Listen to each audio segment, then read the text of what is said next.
सुमिरन करेंगे। ओ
ॐ त्वमिहिना पिता वसो त्वं माता शतक्रतो बभूविथ अधाते सुम्नमीमहे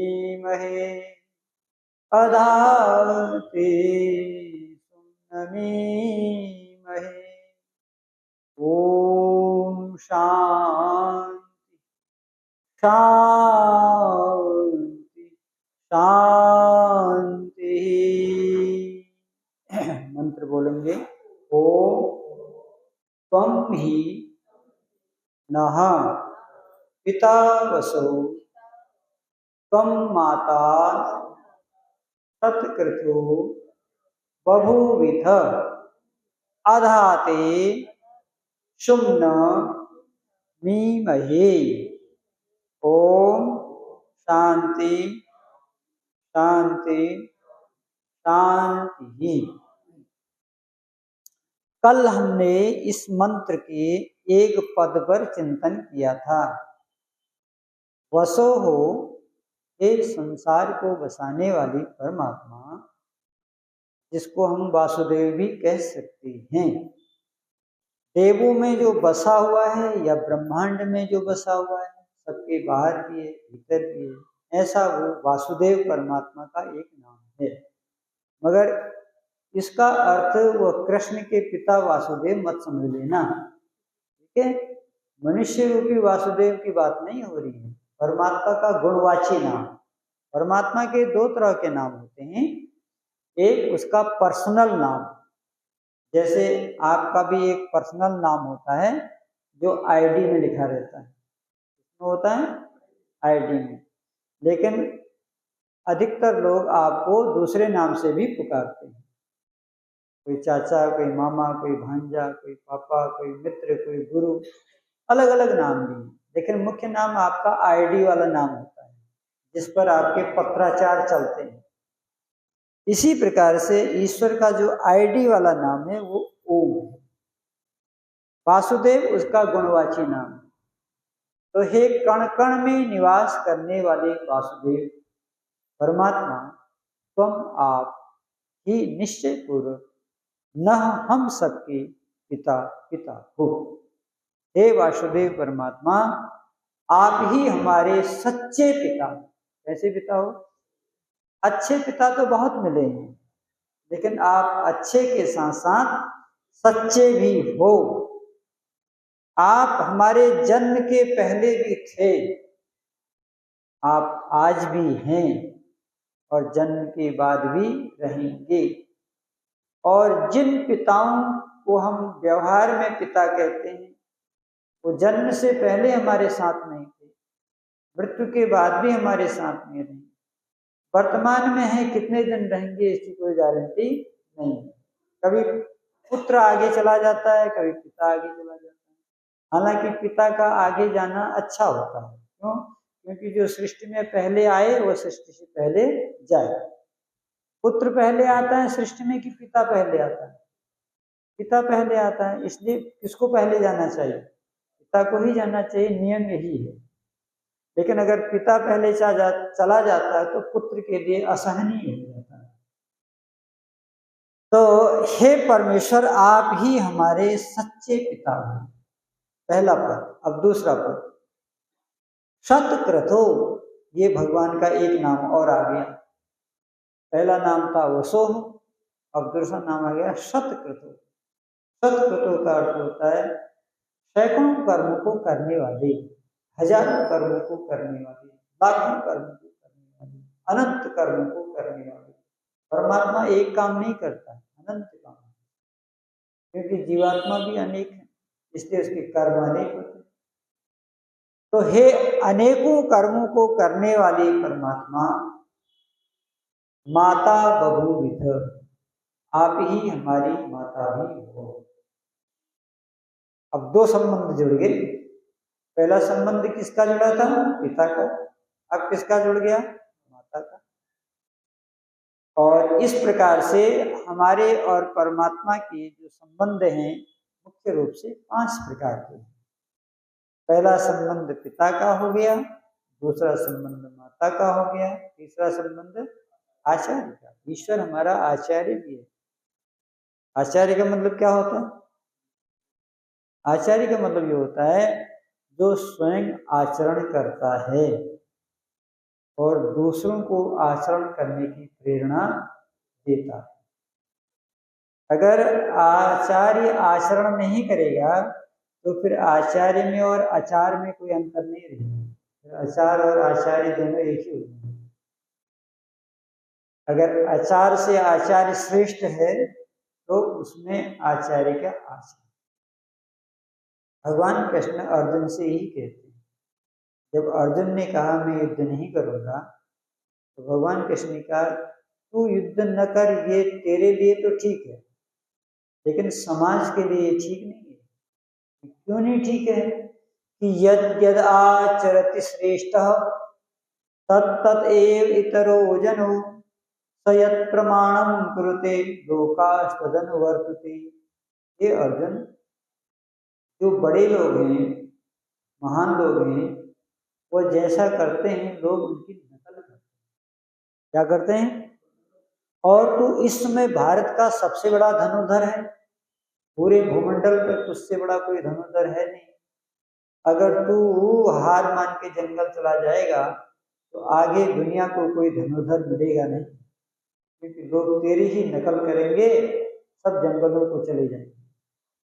इसलिए हे अर्जुन, तू अपने लिए छोड़, समाज की दृष्टि से, क्योंकि समाज का भी तेरे ऊपर ऋण है। ठीक है ना? हमारा जन्म समाज के बीच में होता है, समाज के बीच में हम पलते हैं, सारे दुख सुख हमारे समाज में होते हैं, इसलिए हम समाज की उपेक्षा नहीं कर सकते। जो व्यक्ति समाज की उपेक्षा करता है वह समाज का ऋणी हो जाता है। क्या हो जाता है? ऋणी हो जाता है। तो यहाँ पर आप अपने लिए तो आते ही आते हैं, लेकिन यदि कोई व्यक्ति आपसे प्रेरित होकर के यहाँ आ गया तो आपने समाज का भी ऋण चुका दिया, क्योंकि आपको भी कोई लेके आया था, आप भी अकेले नहीं आए थे, किसी ने आपको प्रेरणा दी, तब आप समाज से जुड़े। तो हमारा ये कर्तव्य है कि अगर हमको किसी ने समाज से जोड़ा है तो हम भी अपने जीवन में कम से कम एक व्यक्ति को तो आर्य समाज से जोड़ ही दें। आप में से कितने लोग हैं जिन्होंने अपने जीवन में एक आदमी को आर्य समाज से जोड़ा है? हाथ खड़ा किया। वाह, बहुत अच्छी बात है, होना चाहिए, ये ऋण है हमारे ऊपर। आपके भाई ने आपको जोड़ा और आपने किसको जोड़ा? हाँ, अभी ऋण है आपके ऊपर। अभी जो दिन शेष बचे हैं, किसी न किसी को जोड़ के जाइए आप, नहीं तो ये ऋण चुकाने फिर आना पड़ेगा आपको। हाँ, तुम्हारे पिताजी आए नहीं, तुमको जोड़ के देखो। हाँ, तुम आ गए, तुम्हारे पिताजी नहीं आए। अच्छा, चलो ठीक है। तो ये ऋण है। तो आचार्य जो आचरण करता है, तीन संबंध हो गए। चौथा संबंध, ईश्वर हमारा राजा है। क्या है ईश्वर हमारा? हाँ, ईश्वर हमारा राजा है, हम उसकी प्रजा है। हम क्या है? उसकी प्रजा है। चौथा संबंध है, ईश्वर सर्वव्यापक है, हम व्याप्य हैं। व्याप्य और व्यापक का संबंध है। ये 5 संबंध हमारे ईश्वर के साथ मुख्य रूप में। बाकी तो और संबंध बहुत है, लेकिन इन 5 से हम काम चला सकते हैं। तो इसलिए हे परमेश्वर, आप हमारे पिता हो, और हे शतक्रतु, हजारों कर्मों को करने वाले प्रभु, माता विभूवित हो, आप हमारी माता भी हो। जब हम संसार में आते हैं तो हमको माता अलग मिलती है और पिता अलग मिलते हैं, लेकिन आपके साथ ऐसा नहीं है। आप हमारी माता भी हो, आप हमारे पिता भी। कई बार किसी परिवार में जब माता नहीं रहती तो लोग कहते हैं, देखो अब तुम इस बच्ची की माँ भी हो। जब पिता नहीं रहता तो माँ से कहते हैं, अब तुम इस बच्ची की पिता भी हो। ऐसा व्यवहार में कहा जाता है। तो ये परमात्मा हमारा सच्चा माता है और सच्चा पिता है। सत्य तो अनंत कर्म को करने वाला। अब कैसी माता है परमात्मा? वेद माता। कैसी माता है? वेद माता। और भी माताएं हैं। एक धरती माता है। धरती माता जो 50 साल से 60 साल से हमारा मलमूत्र उठा रही है। क्यों जी? हम मलमूत्र कहाँ छोड़ते हैं? धरती माता ने कभी शिकायत की? कभी शिकायत नहीं। 50-60 साल से वो हमारा बोझा ढो रही है, हमको ढो रही है, इस स्थान से उस स्थान, हमारे मकान को ढो रही है, हमारी गाड़ी को ढो रही है। क्योंकि अगर पृथ्वी के अंदर गुरुत्वाकर्षण शक्ति न हो तो कोई काम ही नहीं चल सकता। अब ये गुरुत्वाकर्षण शक्ति उसमें किसने दी? भगवान ने, परमात्मा ने। जो गाड़ी खड़ी रहती है उस गाड़ी को गति कौन देता है? एक गाड़ी खड़ी है, थोड़ी देर में वो चलने लगती है, कौन चलाता है उसको? है? कौन कौन करता है उसको? गति कौन देता है? भगवान थोड़ी देता है। कार को गति कौन देता है? ड्राइवर देता है। छोटी बुद्धि नहीं काम करेगी। बिना ड्राइवर के गाड़ी चलेगी? नहीं चलेगी, क्योंकि कार जड़ है। उस जड़ कार को चलाने वाला कौन है? ड्राइवर।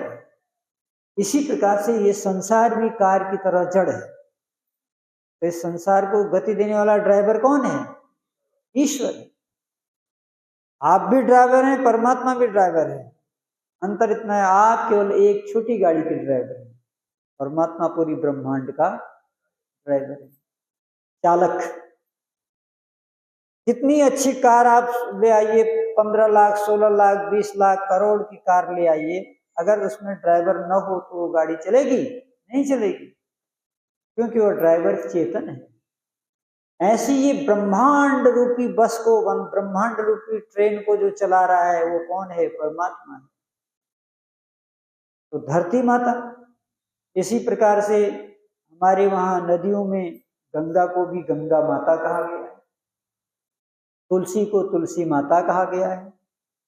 हमारी माता अभी माता होती है, गुरु की पत्नी को गुरु माता कहा जाता है।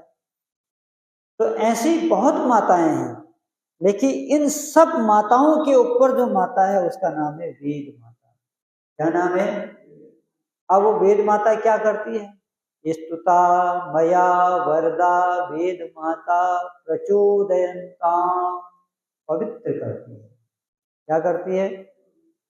बीजानाम, जिनको पवित्र करती है, जिनको द्विज बना देती है। पवित्र करके क्या बनाती है? द्विज बना। द्विज का मतलब ब्राह्मण। द्विज का मतलब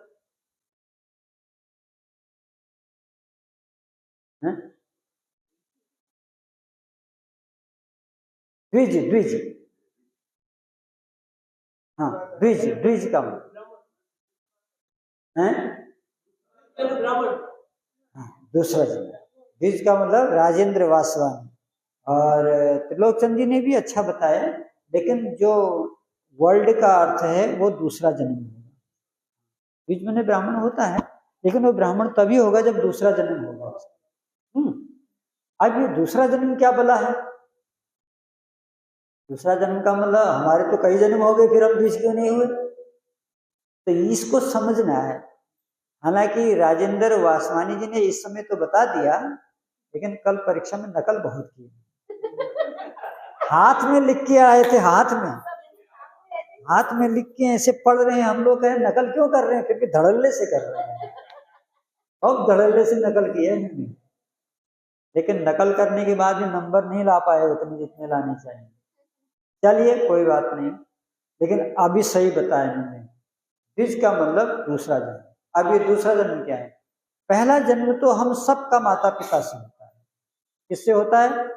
माता पिता से होने वाला जन्म पहला जन्म है।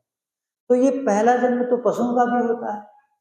पहला जन्म पशुओं का भी होता है, गाय का, बिल्ली का, घोड़े का, गधे का, सबका पहला जन्म होता है। लेकिन दूसरा जन्म केवल मनुष्य का होता है। फिर वो कहाँ होता है? जब वो आचार्य के पास पढ़ने जाता है। कब होता है? जब आचार्य के पास वो पढ़ने जाता है, वहां पढ़ता है, वहां से जब निकलता है तब वो द्विज बनता है। तो दूसरा जन्म हो गया, क्योंकि माता पिता ने तो केवल शरीर को जन्म दिया, और आचार्य उसके अंदर जो आत्मा है उस आत्मा को जगा देता है। तो द्विज बन जाता है।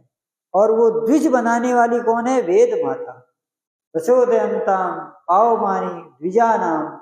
और क्या करती है? आयु, लंबी आयु देती है। केवल लंबी आयु ही नहीं देती है। एक व्यक्ति लंबी आयु है और वो बेड पर पड़ा हो, तो आयु अच्छी है? लोग कहते हैं जल्दी चला जाता तो अच्छा था। तो क्या कहा? प्राण है।